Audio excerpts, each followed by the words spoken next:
It's because we associate the church, let's say, or a Christian community with a God who we believe to be good, right? And when this church or Christian community fails us or turns on us, it's like a betrayal, right? It's not just a hurt, it's a betrayal because they are supposed to be a community of love, right?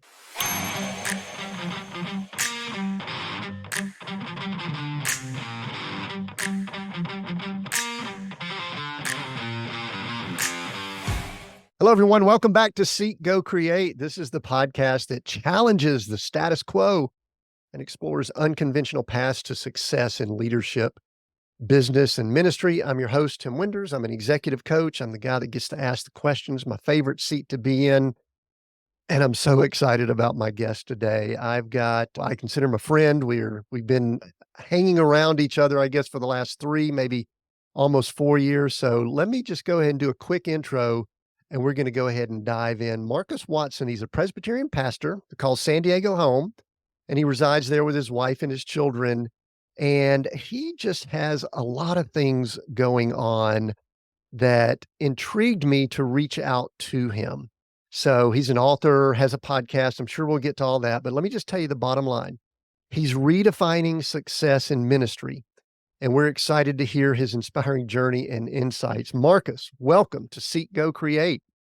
Tim, thank you. I'm so excited to be here. Yeah, it's fun. We were just saying before we start recording, I'm excited to get to hang out with you for an hour. So this is great.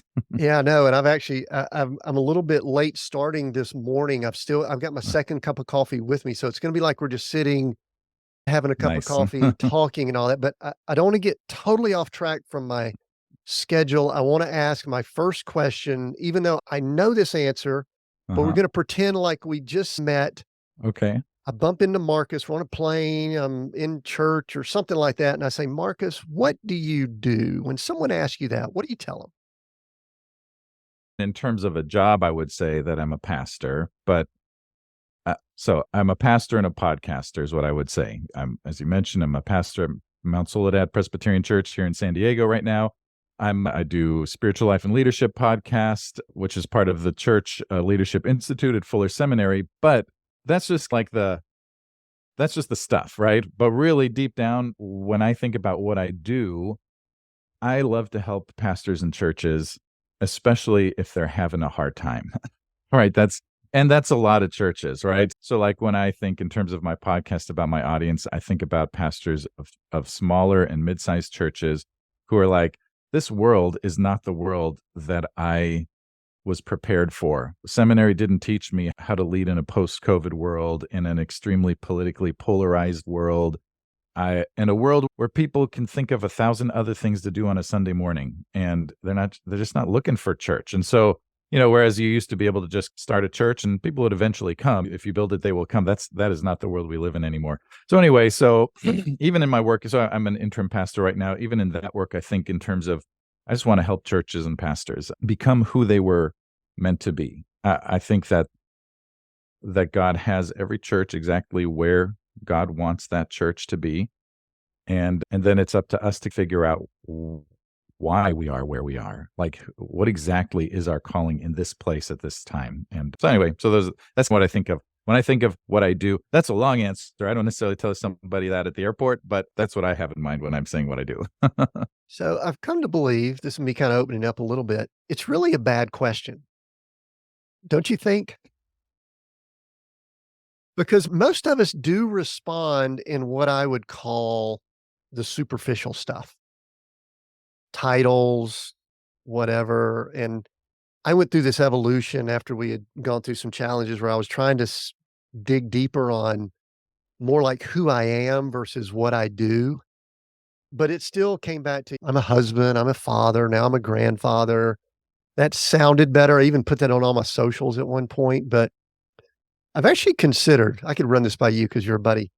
I've actually considered when people ask a question, going like hyper existential and saying something like, I exist as a child of the Most High God to perform and achieve the assignment that He has for my life on a minute by minute basis. What do you think about that? Is that That's great. It would scare people. I think a lot you of got people would be scared? like, Even you got I just scared just then. I just want you to say I'm fine, everything's good. I'm going to work tomorrow. Yeah. Yeah. Yeah, That's great though. I do think it's part of what we're doing here, which is redefining success and what does it really mean and who are we and what's our purpose? And that's what you're doing over there at Spiritual Life and Leadership. And then you've got this great new course we're going to talk about shortly on Shalom. But I've got to tell you, Marcus, this is the reason why I reached out to you. And I thought you'd been with us before, but let's go ahead and dive into the deep end right out of the gate.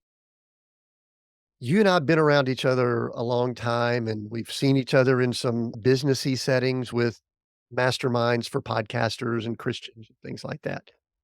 And sometimes we'll have our serious face on, sometimes we'll be laughing and all that. And I know that all of us as leaders have been through some junk.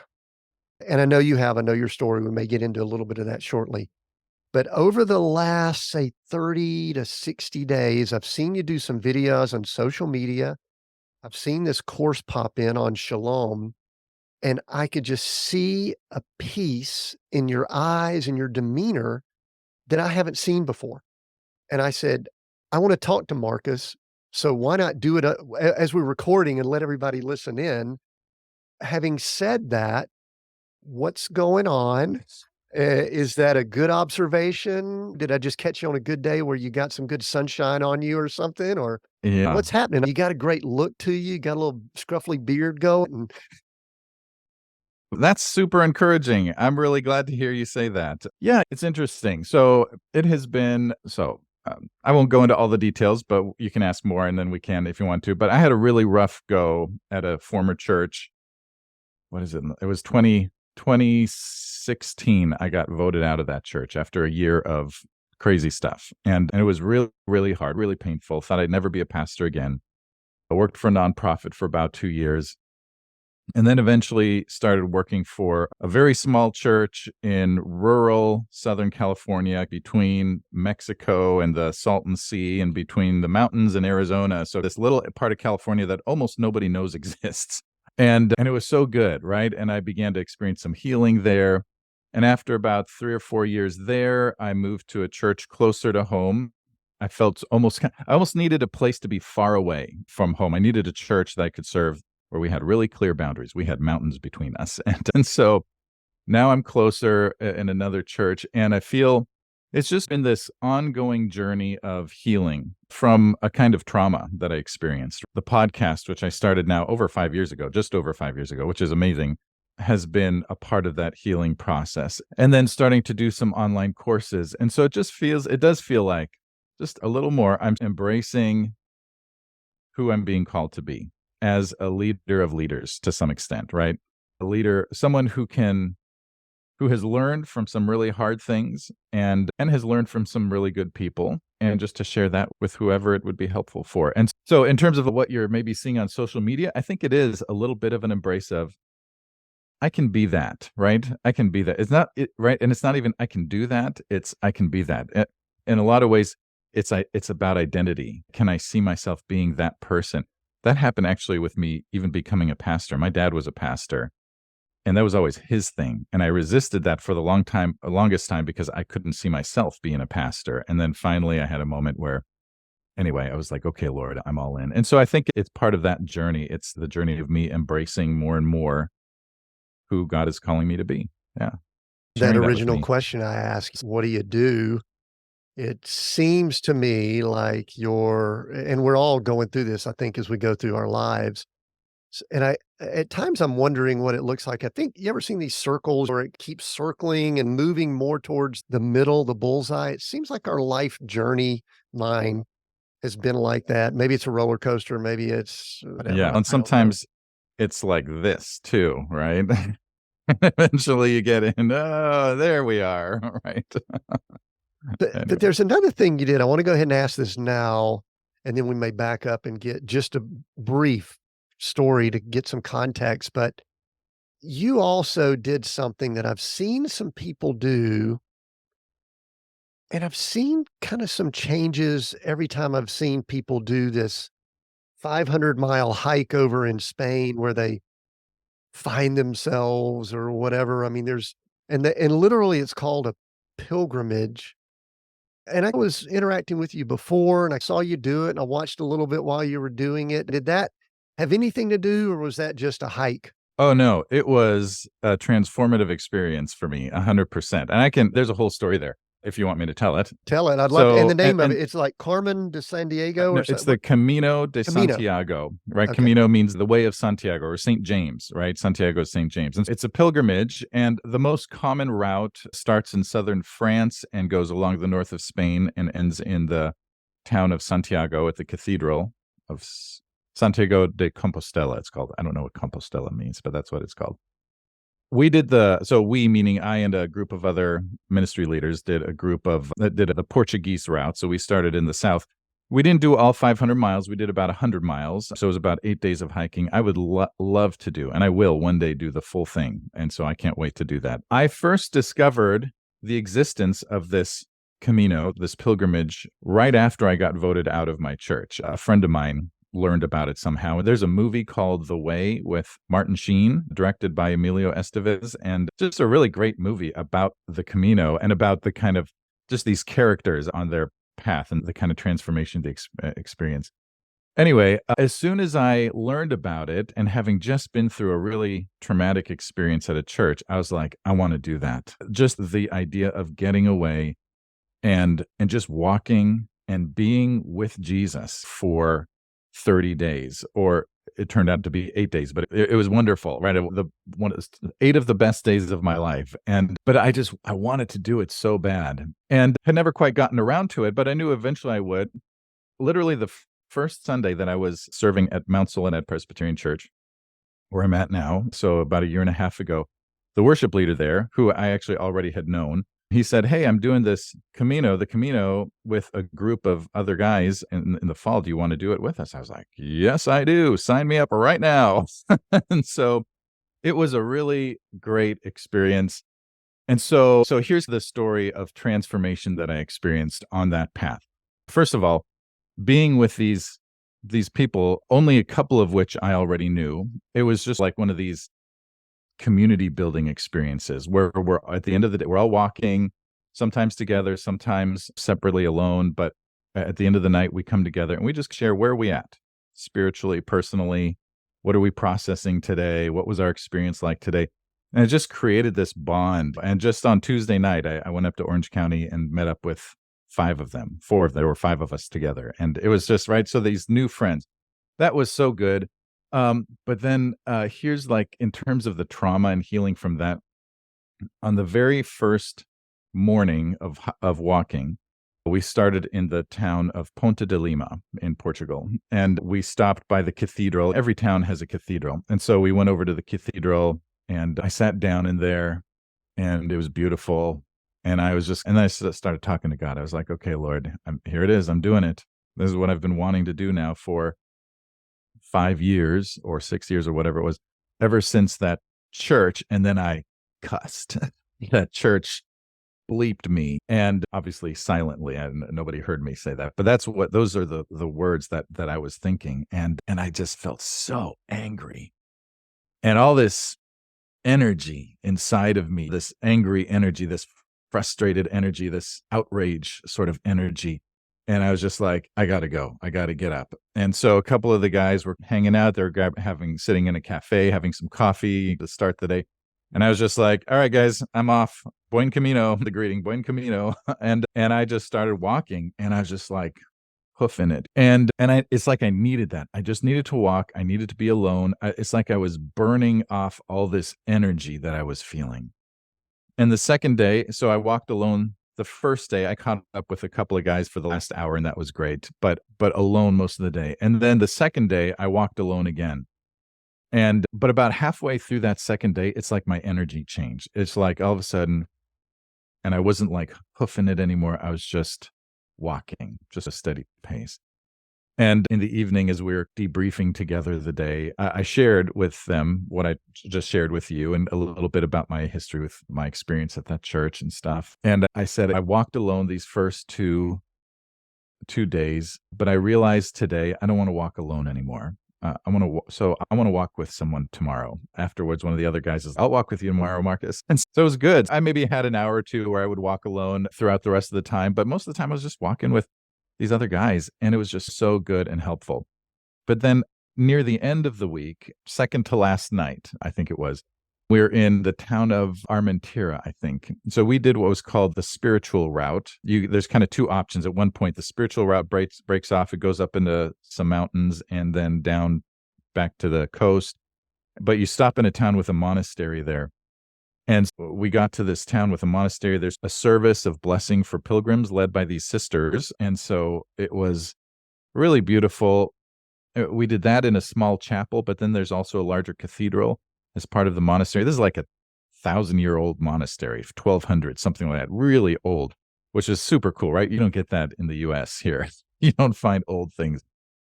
So just amazing, all that history. So we go into the cathedral again, and I'm sitting in there.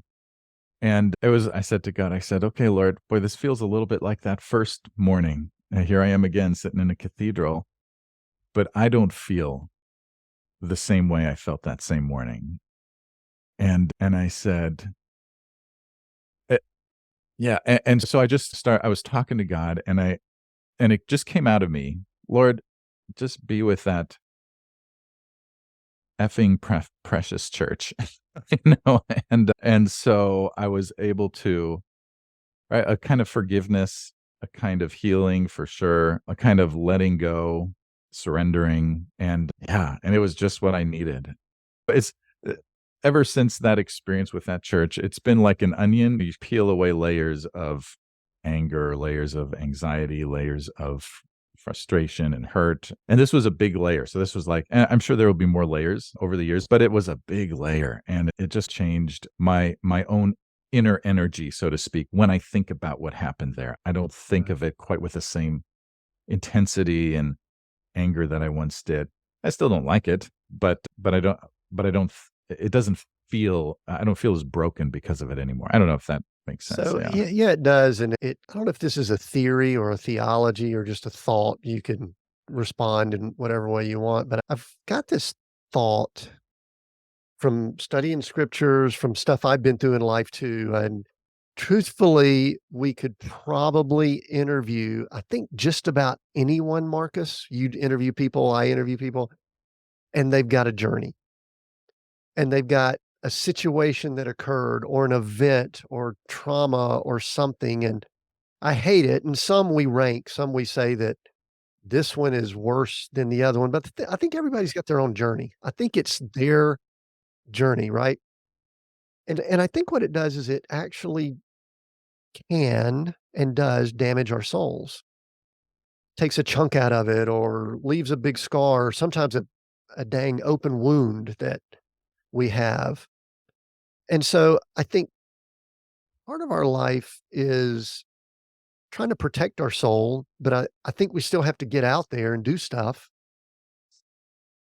But then I think the rest of our life is restoring our soul Yeah. Yeah. and maybe even preparing it for what we'll call eternity, which to me, I've come to believe that is we're really preparing our hearts. Our time here is getting our heart ready for, I don't think it'll be static when we leave here, but I think it is a workout for the heart for eternity. So I know you're deeper theologically than I am. What are your thoughts on that, especially with the story you just told?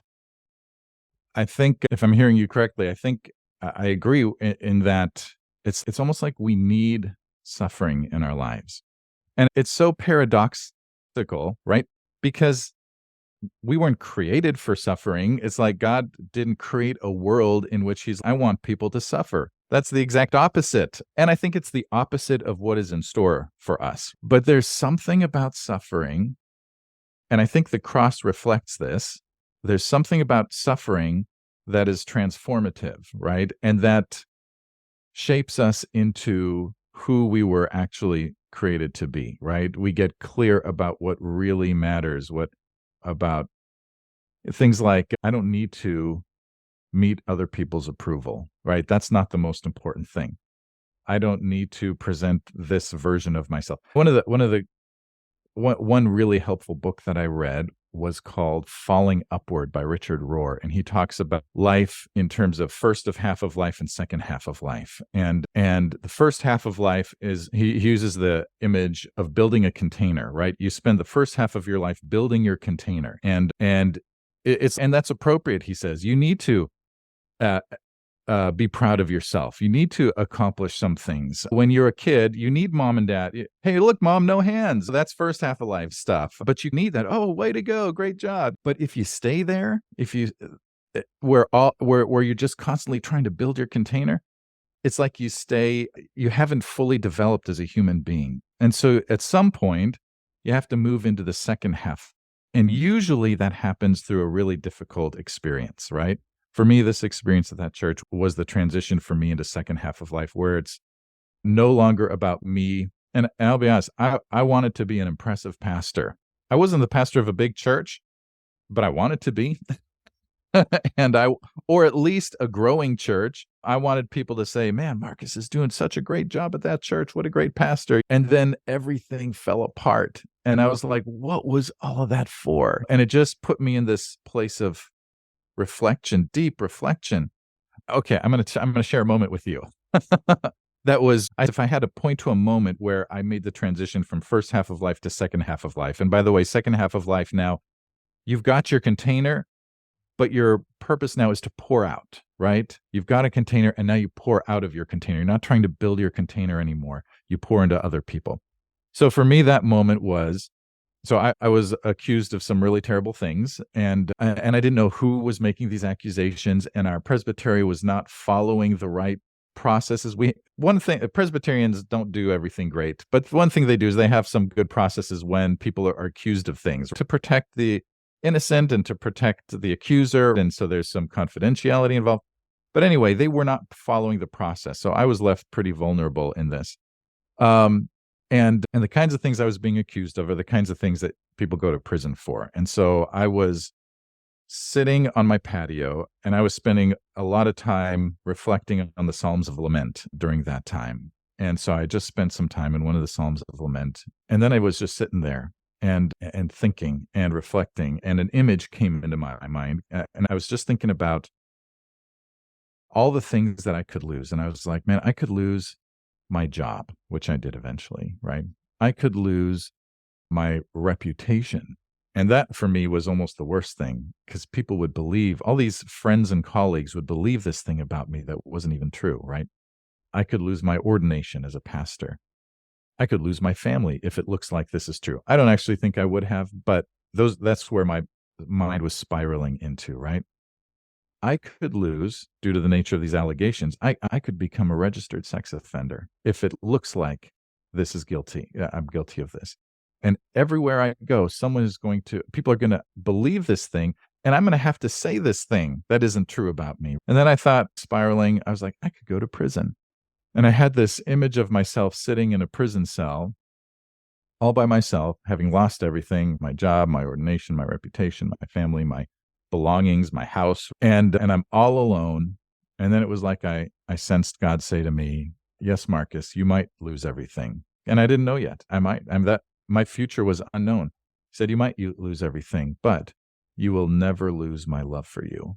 And I was like, that's the only thing no one can ever take away. I was like, and all of a sudden I was like, yeah, that's the only thing that matters. And it changed the way I thought about myself. Like, my identity changed in a sense in that moment. I believed in God's love. I preached God's love, right? God's unconditional love.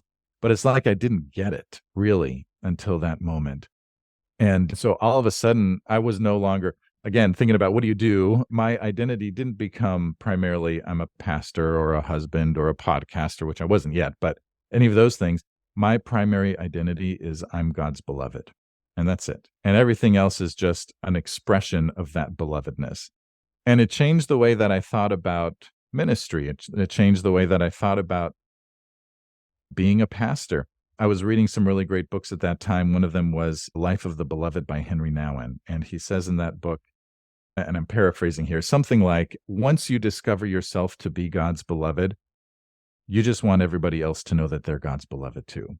And I was like, yeah, that's exactly how I feel right now. I just want everybody to know. And so when I think about my work as a pastor, I don't try to convince people to get their theology right anymore. I'll teach from the Bible, and here's what I think. This is what I think this means. But the most important thing, I just want people to know that they're God's beloved. And if I want to convince anyone of, that's what I want to convince them of. And that doesn't happen by teaching good doctrine, right? That might play a little part in it, but really it's, do I love the people that I'm interacting with? Do the people in our church love each other and love their neighbors, right? I Yeah. think so often we've got it in our head. You go to seminary, I went to Bible school, we got all this stuff in our head, but at some point it has to pierce through that soul and get to the heart. And I hate that we have to go through usually crappy situations. It seems like it was for me. It sounds like for you. I'm sure somebody listening in. I do not want to dive deep into this, but I know that probably someone listening in is going to say, so what was the deal? I'm going to give what I believe is a synopsis and then you could correct or whatever. And then we'll move on because you've told this story on other things. You were accused of having some images on a laptop that would not be appropriate, but everything was checked out after a long drawn out process and you were exonerated. You I didn't was have any of that. It wasn't I there. was exonerated by the FBI, by the way, right? They searched my FBI, entire yeah, okay. they searched my entire laptop. They said there's nothing here, So right? the And so FBI now, do they report to the Presbyterian church or how does that work? What's the no, so that's I know, right? But that's I'm laughing, but a sort of I know. It was horrific. I couldn't believe I was being investigated by the FBI. But it was also a gift because when they said yeah, case closed, okay, thank you. All right. yeah, And I didn't have to wonder. Nobody had to wonder anymore. And the only reason I got voted out, I think, in the end, was because it was only by a margin of 2 votes, right?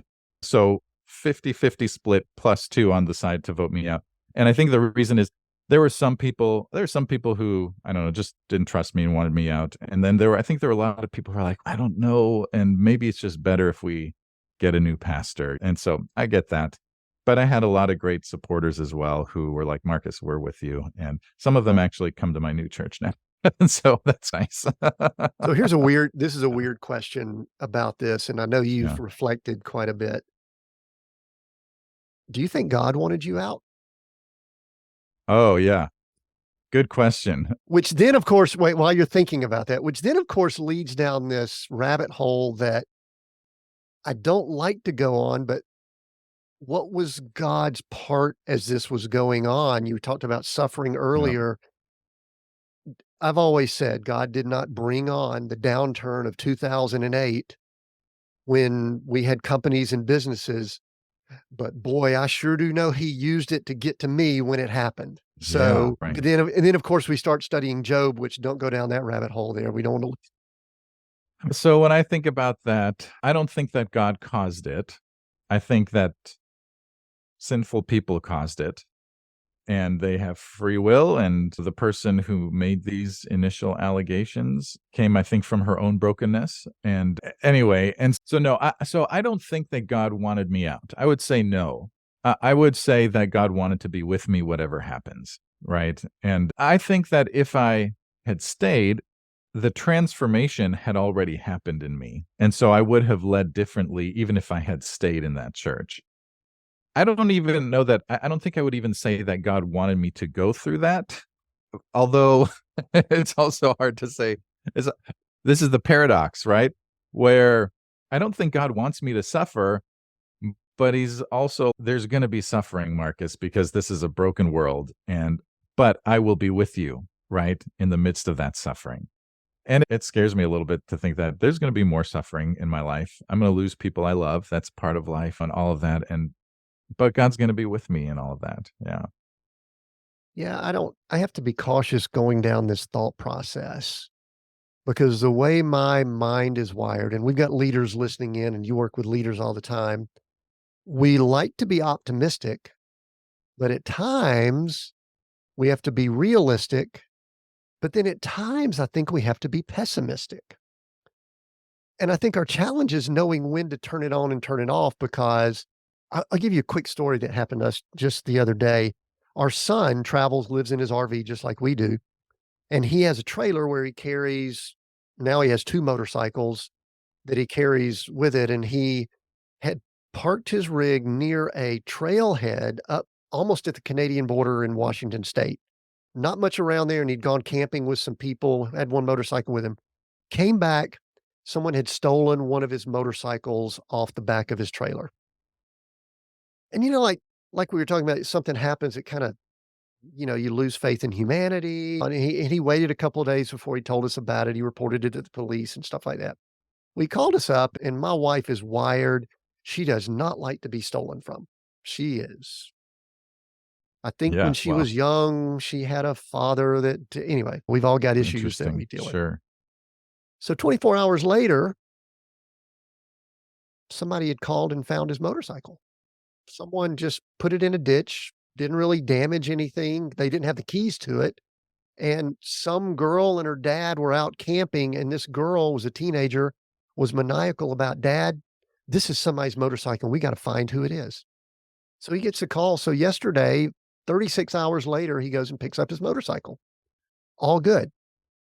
And so now he says he was just praying, said, "Lord, what do I need to learn from this? Did I do something that," and we don't know. I mean, our prayer was just that God would show off for our son and help build his faith and all that. But and I don't even know why I brought up that story other than I think we're all, and I hate to use the we're just in a fallen world and stuff's going Yeah, on, that's right. That's right. but we are. We are. We are. Yeah, and when I think about the cross. Like, when I think about Paul saying, "I have been crucified with Christ," that was one of those things that occurred to me as I was going through that, and all of a sudden I'm like, "Oh, wait. He means literally, in a sense, figuratively, but literally, I my experience of life is one of being crucified with Jesus, and we might even say Jesus being crucified with us," right? I think there's something about suffering that can unite us with Jesus in a way that we can't if we don't suffer. I think part of the reason Jesus came is sometimes I wonder, could Jesus have rescued us without the cross? Maybe. If God is God, he can do whatever he wants. At the same time, if he's really truly going to identify with humanity so that I think we can then join him, be united to him, God, as the man Jesus, had to experience suffering, and an intense, extreme kind of suffering, right? It's the worst suffering, perhaps, than most of us will ever experience, right? And that gives me that makes me love Jesus. It makes me love God, to think that God doesn't understand some suffering simply because he's omniscient. He understands suffering because he actually experienced it, right? And so that when I go through something really hard and God says, "I know what you're going through," he's not just saying that because he knows everything. He's saying that because he went through something really hard too. And that makes me want to belong to this God. It wants me to stay connected to this God all my life. You mentioned layers of onion earlier, and it's that way for me. I think every experience that we have reveals to me that he's drawing me closer to him. And as long as I'm not just all out resisting it, which at times I'm sure I'm not totally cooperating. Yeah, sure. I want to ask one more thing before we kind of move. I want to really get into some discussion about shalom, Yeah, because yeah. I think this is where all this is leading. Because I think 100%. when we get to the place where we understand this, or at least try to grasp it a little better, is where we get closer to this place where we're at rest or shalom. But I do want to say that my observation about, we'll just call it bad stuff, trauma. There's so many words that are used. I actually, God, the word trauma, I still struggle with. I don't know why. So when we went through our financial situation, it was financial primarily, but a big chunk of my identity was wrapped up in, I'm a business guy. I'm good at this. And you mentioned earlier that part of your just your thought process was, what if I lose my job? Which wasn't really a super spiritual, Nope. thought. It's like, oh no, what if I don't have enough money in my bank account to pay my bills? It's like, I think there's scriptures for that. And I knew all those scriptures, and I know you did too, but yet still, that's the thought we have. So that was pretty rough for us. But then a few years later, our souls were being restored. We traveled around. One of our experiences where we were in New Zealand, as far away geographically as we could be from Atlanta, Georgia, where we're going through a bunch of our stuff. And it's like the Lord started ministering. I don't even know if I want to go down the geographic aspect of what you did with your hike and stuff like that. I think getting away from things is important. But when we went to Bible school, we were so excited because we were going to be hanging out with Christians. And we were going to be studying the word 4 or 5 hours a day and stuff like that. That experience ended up being more, I'll use the word traumatic, than even the business experience. I don't know if we Interesting. let our guard down. I don't know if we had different expectations. I don't know what it was, but I'll give the quick synopsis. It wasn't as if I was kicked out, but they told me they didn't want me to come back for the 3rd year. And as far as accusations and things, Marcus, I have no idea because no one ever talked to me or said anything about it. I didn't realize how that impacted me until as I kept going. I'm like going, wow, but why is it? And I know you now have interacted with a number of people. I think there's levels of trauma, levels of situations, and how challenging is it? Because this is getting uglier and uglier for people that are going through this type stuff in what we would think as, air quotes for those listening, those watching can see it, spiritual or Christian environments. Yeah. So I the only real experience of trauma, if we're going to use that word, or I think the reason trauma is good is because later on, I think of trauma connected to triggering, and there are things even now that trigger me, and I'm like, oh, it's because of that trauma. So anyway, that's why I like the word. But this was my only really big experience. So how does it compare to other kinds of suffering? If it does hurt more, and I think it probably does, I think it's because we associate the church, let's say, or a Christian community with a God who we believe to be good, right? And when this church or Christian community fails us or turns on us, it's like a betrayal, right? It's not just a hurt, it's a betrayal because they are supposed to be a community of love, right? We're supposed to be able to trust them. We're supposed to be able to turn to them with our hard questions or hard challenges and find support and love and not be judged. Jesus said stuff about that, right?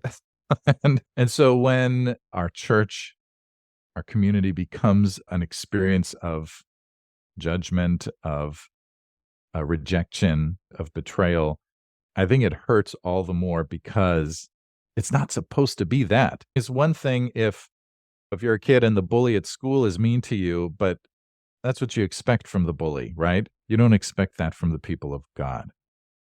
Yeah, Yeah, from a board member of your church or from a director of a Bible school, that's or right. it's like, whoa, wait, what?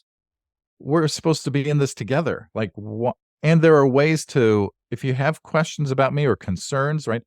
Jesus talks about if you have something against your brother or sister, here's what to do. And so often we don't do that. We just make snap judgments. But yet we've got great examples. I'm hanging out in the book of John right now, and I don't know, I'm on chapter 10 or something like that. I'll read 2 or 3 chapters and just meditate on it, marinate in it for a few days or something like that.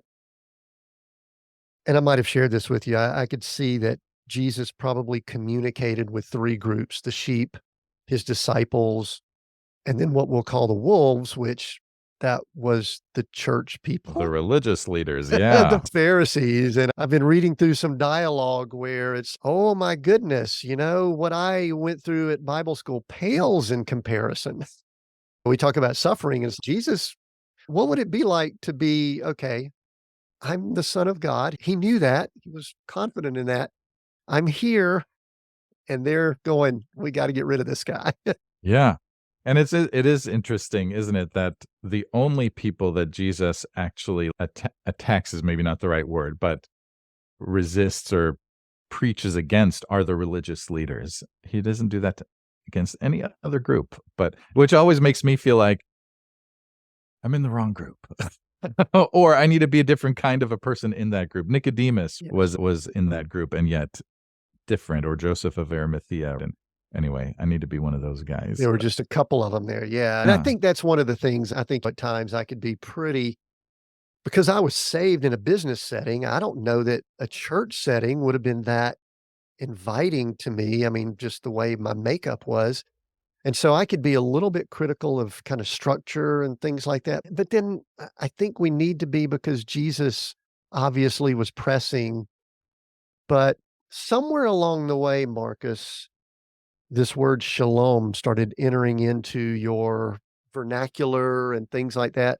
At what point and there's a great course, we're gonna link to it, and we'll talk a little bit about it here, but at what point did that word shalom start being more of your vocabulary? It happened. I don't remember exactly where I started to pick up on it, but it started to be something more meaningful to me around that time that all that terrible stuff was happening.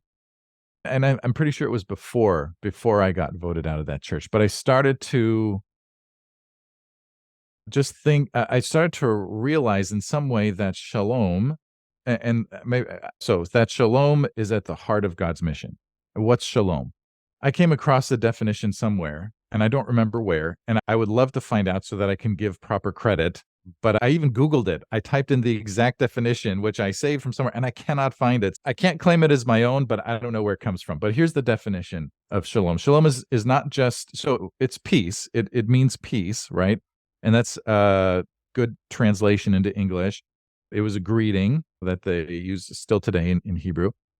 But a good way of thinking about what shalom is that it is a comprehensive state of well-being that touches every aspect of life, right? So your spiritual life, your family life, your physical health life, your financial and economic life, your nutritional life, your neighborhood life, right? Your political life, your civic life. So every aspect of life, that's what shalom is.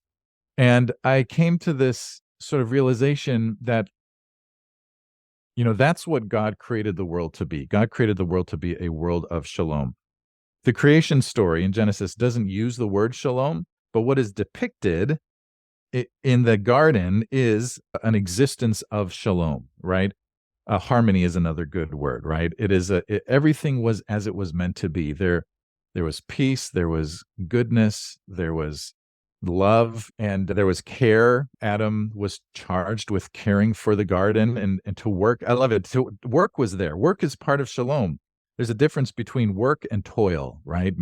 But work is part of shalom. Doing things that matter is a part of the experience of shalom. So I came to this understanding, and when I was working with Flourish San Diego, I learned about the fourfold nature of shalom, which is that we were created to experience shalom in four key relationships: between us and God, between us and each other, between us and the created order, and within our own self. So an inner kind of shalom. And when you look at the creation story, you can see all four of those relationships of shalom. And at the fall, when sin enters the world, shalom is broken in all four of those key relationships. Shalom is broken between human beings and God, right? As soon as they eat the fruit, they hide, right? They don't feel safe with God anymore because they're ashamed. And God comes and he says, "Where are you? Where are you?" It's like, "I've never had to look for you before." Shalom has been broken. There's a lack of well-being at that point between God and human beings. Shalom is broken between human beings and each other, right? "Why did you eat the fruit?" "She told me to eat the fruit." "That thing told me to eat the fruit," right? And so there's finger pointing and they're ashamed. All of a sudden they realize they're naked. At the end of chapter 2, I think it says they were naked and they felt no shame. That's not a physical statement. That's a theological statement. They were able to be free and open and exposed and be their true selves without hiding anything and not feel ashamed about anything about who they were. And that's lost between Adam and Eve, between the human beings. There's brokenness, broken shalom in their relationship with the created order. I think that's what the curses are about. It's that now childbearing is going to be painful, whereas perhaps it wouldn't have been before. I don't know, but there's a brokenness. The earth is not going to cooperate with you when you work the earth anymore. You're going to have to put a lot of effort, and sometimes it won't work, right? So there's a broken again, I think this is a lot of it is figurative and metaphorical. There's a broken relationship between us and the rest of creation. And then there's a broken inner shalom. And that kind of goes back to shame again, where they feel ashamed about who they are and what they've done and what they've become. And then the rest of the Bible is all about God. We have New Testament, Old Testament, New Testament. That's one way of breaking up the Bible or dividing it. You can also divide it into Genesis 1, 2, and 3, which is creation, and then the loss of shalom, and then Genesis 4 to the end, Revelation 22 is all about God working to restore shalom in the world, right? And so what I love about that is that it's not just about salvation, in other words, trying to get people to go to heaven when they die. That's part of it, because that's part of the restoration of shalom between us and God, right? But what God wants to do is all of that. He also wants to restore shalom between us and each other, right? God wants to restore shalom between Ukraine and Russia. I don't know what will happen or how that'll work. Or between races that don't get along with each other, or even political parties that don't get along with each other. It would be God's desire to restore shalom. There's a lot of lack of shalom in our world today. Anyway, so restore shalom in that way. And so all these different kinds of ministries that I think churches and Christians do, all of those are part of God's plan. And one is not necessarily better than the other, because they are all working to restore shalom. Yeah. And so that's become really helpful to me and really meaningful to me. And I think the more that churches can lean into that and recognize that not all of us are not every church is wired for on the street evangelism, and not every church is wired for creation care. But both of those are important, and both of those are a part of the restoration of shalom in the world. And so how are we called to participate with God in restoring shalom in the world? Yeah. I remember it was back during a little bit of the turmoil time when we were at Bible school.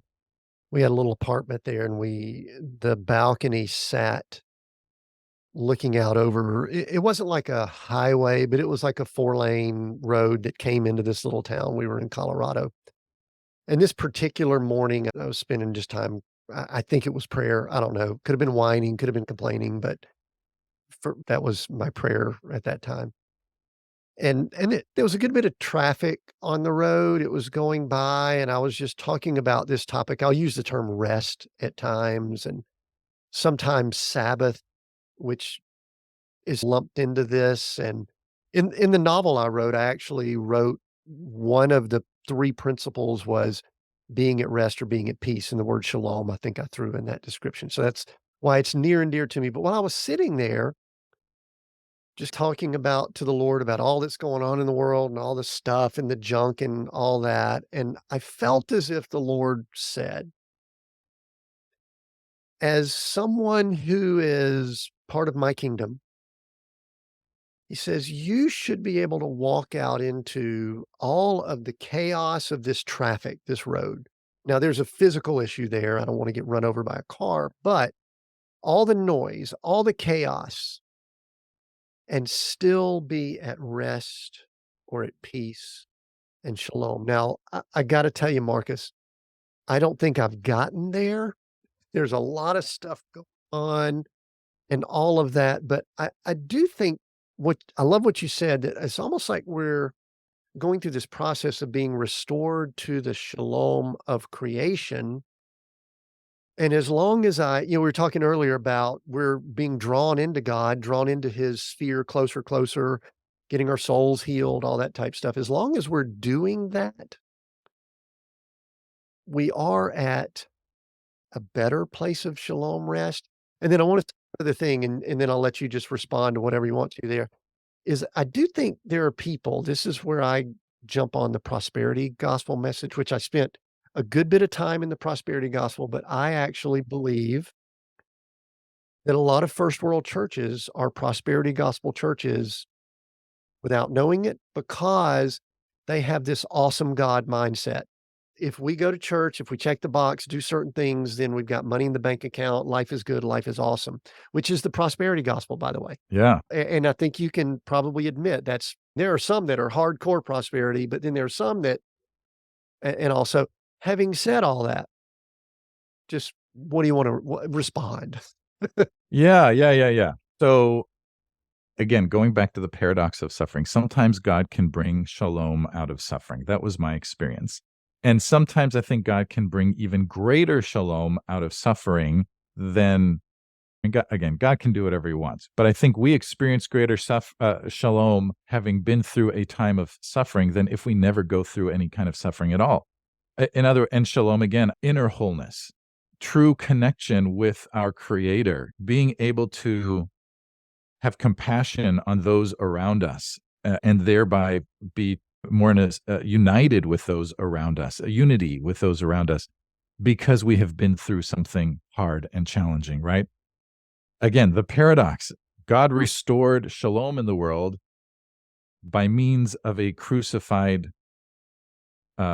falsely accused person, and that person became a savior and a healer and a restorer and a comforter. Yes, he and the Spirit are one, right? So Jesus and the Spirit are both comforters, right? And yeah, so prosperity gospel keeps us at a very, I think, shallow level, whether intentionally or unintentionally, unknowingly, it keeps us at a very shallow level of spirituality, this victory-minded kind of spirituality where you got to win. If we're not winning in some way, then God must not be with us, or we're not being faithful, or we have to increase our goodness, or whatever it is. And I think part of what we learn when we go through hard things is that we don't have to be good enough. We don't have to be successful enough. God doesn't care how successful I am. He just cares about me, right? He doesn't care about whether I'm a good pastor or a good podcaster, or even, I hesitate to say this, but even a good husband or dad. He does care about those things. But if I mess up, if I say something I shouldn't have said, or even give a look to my kids I shouldn't have given, that doesn't change anything in terms of my relationship with God. And I can be forgiven and I can be restored. And you get a certain humility when you go through something really hard. And so then I'm able to reconcile when I need to reconcile. One of the things I love about the conversation we've had is that I can almost circle back to my first question, which is I asked, "What do you do?" And then we got off on maybe it should be, "Who are you?" and all that. And to me, what I just heard you say was understanding who we are, our position is probably the foundational root of that shalom, being at peace and rest. And I don't know that I've always understood that. I still am not sure that I totally grasp it, because we are programmed for conditional love, and that is total unconditional. And I think we're uncomfortable with it at times. It's like this is an unconditional love. And what you just said is, I think when you were talking about being does God care if you're a good husband, father, and all that? I think he does care, but it doesn't change your position with him if you suck at it. If you're like Right. bad dad, Right. whatever. You hate to say there's paths we could go down here that would be not appropriate, but he still, we had somebody on the podcast, Marcus Quinn Hun, years ago. And I asked him every time someone asked me the seminal moment of the podcast, it's this one moment. He had pulled the trigger and murdered someone, spent time in prison, and had been released. And now he's in ministry going back into prisons. And I asked him, I said, "Quinn, do you think that God forgives you for killing someone?" Now, we could rank sin if we want to. We could rank the pornography, like when other business stuff, we could rank it all. But I think most of us would say that taking someone else's life would be high up there. And there was this nice pause. And he said, "Yes, Tim, I believe that God has forgiven me for that."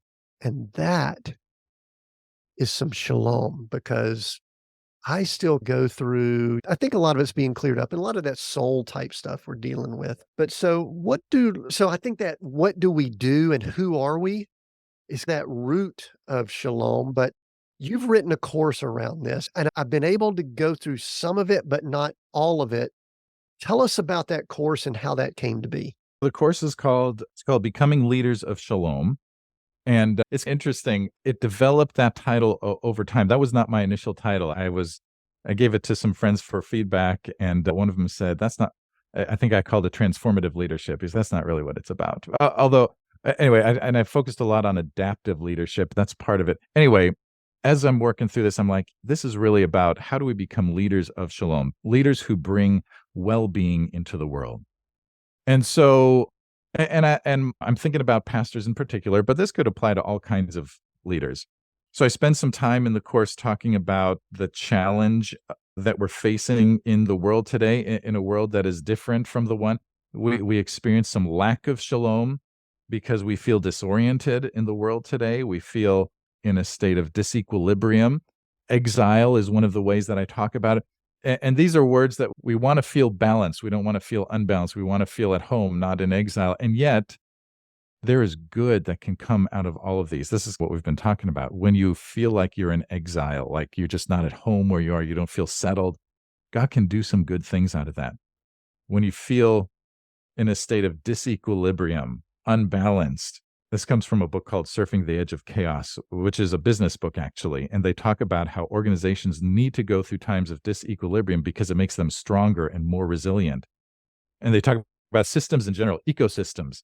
Human body systems need to go through periods of disequilibrium to become stronger and more resilient. We talk about that, talk about the mission of God and God's mission of shalom, and how then to lead in the world when you don't have the answers. This is what we call adaptive leadership. And that's part of, I think, leading with shalom. What do you do when you don't have any experts who know the answers, right? We lead with confidence, but knowing that we can just try stuff and fail, right? Anyway, and then I talk about the inner shalom that we need to experience and leading from a place of wholeness. And I talk a little bit about self-differentiation, which I don't know if you know that kind of language, but it's the idea of I can be who I am because I'm a child of God, created in the image of God, and you can be who you are. And we don't have to agree on everything, but we can move through this challenging circumstance with confidence. And then I talk about some spiritual formation stuff in terms of spiritual practices. Anyway, that's an outline. But really, my hope for the course is just to start the journey, kind of a course, right? And so how do we begin to think about? I want to help leaders begin to think about how do we respond to challenges in our lives and ministries or workplaces, right? How do we lean into? I think even if you're a business leader, you're still called to be a restorer of shalom in the world, right? And one of the ways we do that is by providing goods and services that bring joy and hope and peace and provision for your employees and all of that. That's all part of the restoration of shalom. And I want people to lean into that, right? That my role as a leader is to participate with God in restoring shalom in the world. And here's a roadmap to get us started. That's what this is. Yeah. I loved when you were talking about is it Camino de Santiago? Did I get Yeah, that? you got it. Camino de Santiago. It sounded as if you were doing some wrestling, but yet you were at a place of shalom. And my thought that came to mind then, I'll bring it up now, is why can't we do that where we live and work instead of having to go? Because I've been the same way. Like I mentioned, we were on the other side of the world in New Zealand. And I think our goal is to experience that shalom, that peace, that Sabbath. And so this course, I've hit a few of the videos. I like it's good, short, concise. I do want to mention to people it's free too, correct? Yeah, that's right. It's free, 100% free. Yeah, and well, in just a little while, I'll let you tell people where to find it and all of that kind of stuff. But so just give us a quick, what is a way, and you may not know the answer to this, you put me on the spot. What is a way that we can experience some of that Camino de Santiago experience in our regular day-to-day life? Because I think that's what we're all trying to look for. Yeah. Oh, man. Good question. Good question. I think in some way we need to create space in our lives. So the reason I say that is the most, one of the wonderful things about the Camino was that there was very little decision making involved. There are little yellow arrows all along the path, and you just follow the arrows, right? Turn here, go straight that way, turn this way now, right? And so there was a little bit of culture shock almost, or some kind of shock coming back, because I'm like, oh my gosh, I got to start making decisions again, right? So what the Camino did was it gives you space to not have to make decisions, but then you have space to reflect on all the things that God wants to do deep down. And so I think if we can create space in our lives, I love hiking. There's some trails nearby, just going for a hike about once a week. Sometimes I'll go stand up paddleboarding. And it doesn't have to be like an active kind of a thing. It could be just a time of scripture, prayer, silence, or even, you know what? So one of the things I talk about in the course is a rule of life, developing a rule of life, which is basically a framework for your life for spiritual growth. And a rule of life means I'm going to include these things in my life: scripture, prayer, calling mom and dad once a week, going to the movies. I used to have that as part of my rule of life, but it created a little bit of space for me to enjoy, do something that I delighted in. And then going in, I'd be like, okay, Lord, thanks for this story that I'm about to be told. And it just created some space in my life where I didn't have to decide anything. I could just get a story from someone. Anyway, I think the more that we can create space in our lives, the more we can be open to the shalom that God has for us. I think it helps us to see the things that we do with a healthier perspective. Sometimes we see, oh, I'm doing this thing, and it is actually not bringing shalom into my life or my family's life or my employees' lives or the people we serve or whoever, right? And then we can get some clarity on those things. So I think that's what I would say, is just create some space in your life. I like that. Yeah, no, because the thing that I heard when you were over there doing the Camino was that you didn't have a lot of distractions for 8 days.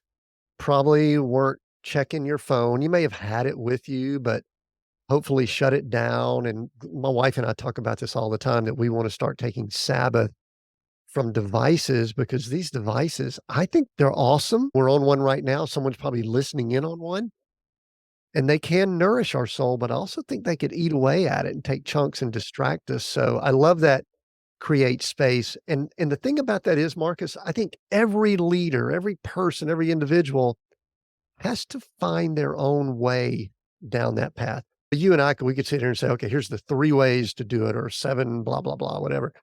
But I think everybody's got to have some quiet, still time to find it. And I love it. I look forward to diving into the course more. Marcus, where can people find the course and anything else you got? Go ahead and let us know now, and we'll include some things down in the notes so people can just click through.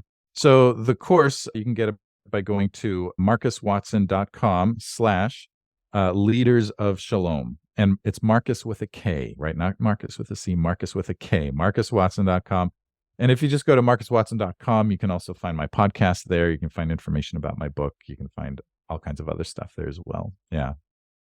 Yeah, very cool. Check out the podcast. That podcast, Spiritual Life and Leadership, is I think it's a good complement to what we're doing here, because you are primarily people in the ministry circle, and we do a lot with business, but I see emerging, truthfully, of a lot of that. And I think we don't need to have walls between the That's right. marketplace, and you've heard me preach on It's that. So all anyway, God's world. That's right. I think That's the right. more we reach out and assist and help each other, then there's going to be a lot more shalom out there. Hey, Marcus, we are seek, go, create, those 3 words. I'm going to let you choose one and tell me why. Seek, go, or create. Which one do you choose and why? I think I'm going to go with seek, because I feel like I have learned a lot. I have sought a lot over the course of my life, but I'm still seeking. I don't know everything in terms of my relationship with God.